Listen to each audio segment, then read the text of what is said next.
ভোগের রান্নাগুলো সমস্ত কিন্তু হয়ে গেছে। এখানে রয়েছে খিচুড়ি আর এখানে রয়েছে লুচি। লুচিটা কিছুটা সাজিয়ে দিয়েছি আর কিছুটা কিন্তু গামলায় রয়েছে। পায়েস, ভাজি সমস্ত কিছু হয়ে গেছে। আর এবারে সবজিটা বসিয়ে দিচ্ছি। সমস্ত কিছু দিয়ে হবে একটা লাবড়া মতো। এর মধ্যে রয়েছে মিষ্টি কুমড়ো, কোয়াশ, আলু, বেগুন আর অল্প পরিমাণে বাঁধাকপি। আর ওই যে মামাবাড়ি থেকে সকলে কিন্তু চলে এসছে। ওরা পুজোর সমস্ত কিছু রেডি করছে আর আমি ওইদিকে রান্নাটা যতদূর এগিয়ে নেওয়া যায় সেই চেষ্টাটাই করছি। কারণ পরে তো গল্প হবে, সেই গল্পগুলো শুনতে হবে। দাঁড়াও, ভোগের জিনিসগুলো এনে দিই, তাহলে এরা সমস্ত কিছু গুছিয়ে নিতে পারবে। বসার জন্য আসনটা আর একটু পিছিয়ে করলে মনে হয় ভালো হতো, কারণ সমস্ত জিনিস সাজিয়ে গুছিয়ে ওঠার জায়গাটাই হয়ে উঠছে না। ব্যাস, এনে দিয়েছি সব কিছু। এবারে তারা তাদের নিজের মতো করে গুছিয়ে নিক পুজোর আসনটা। আমি সবজির মধ্যে বাঁধাকপিটা দিয়ে দিচ্ছি। সবজিগুলো আগে কিছুক্ষণ ভেজে নিয়েছি।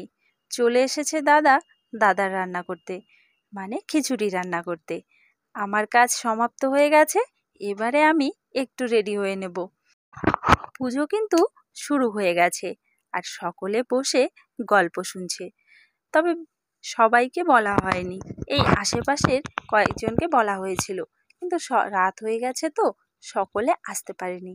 মামি এসেছে, দিশা রয়েছে, অভি রয়েছে। অভি কিন্তু এখনো ঘুমোয়নি। হয়ে গেছে গল্প বলা। এবারে হবে গান।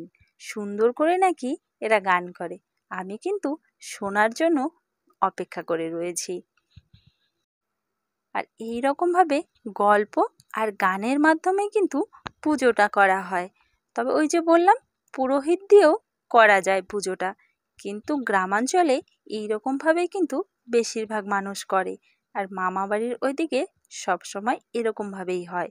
তবে কিছুদিন আগে পুরোহিত দিয়েও করেছে, তবে আমরাও এরকমভাবেই করলাম।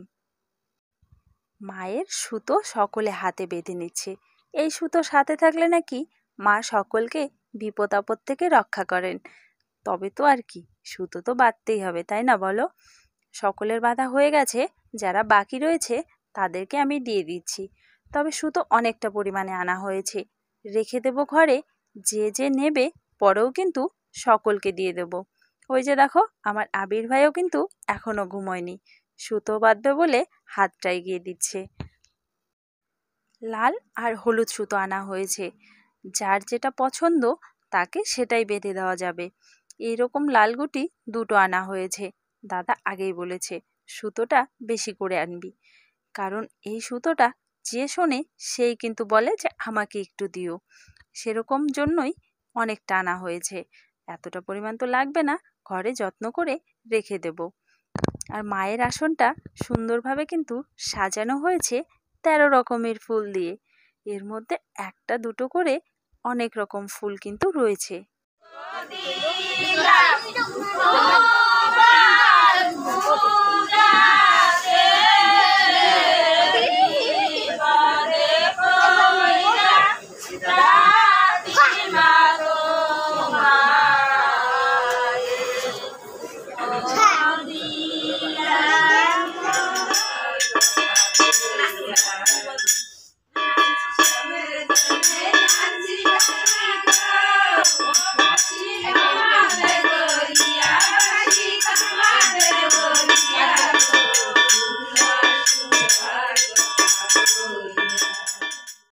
হয়ে গেছে পুজো। এবারে মামি প্রসাদটা মেখে নিচ্ছে, মানে চাল কলাটা। আর সকলেই বসে গেছে প্রসাদ খাওয়ার জন্য, কারণ তারা সকলেই আবার ফিরে যাবে। পথ তো অনেকটা, টোটো নিয়ে এসছে, আবার টোটোতেই যাবে। তাই তাদেরকে আর দেরি করানো হয়নি। বলা হয়েছে থাকার জন্য, কেউ থাকলো না। সকলেই খাওয়া দাওয়া করে বেরিয়ে গেছে। সবার শেষে খেতে বসেছি দাদা, আমি, মা আর মামি। মামিও বাড়ি যেতে চাইছিল, মামিকে আজ আর যেতে দিইনি। তবে মনে হয় না কাল আর থাকবে, কাল কিন্তু চলেই যাবে। চলো তবে আজকের ভিডিওটা এখানেই শেষ করছি। আর মায়ের কাছে প্রার্থনা করব, বিপদনাশিনী মা যেন সকলকে বিপদ আপদ থেকে রক্ষা করেন। ভিডিওটি কেমন লাগলো কমেন্টে জানাতে ভুলো না।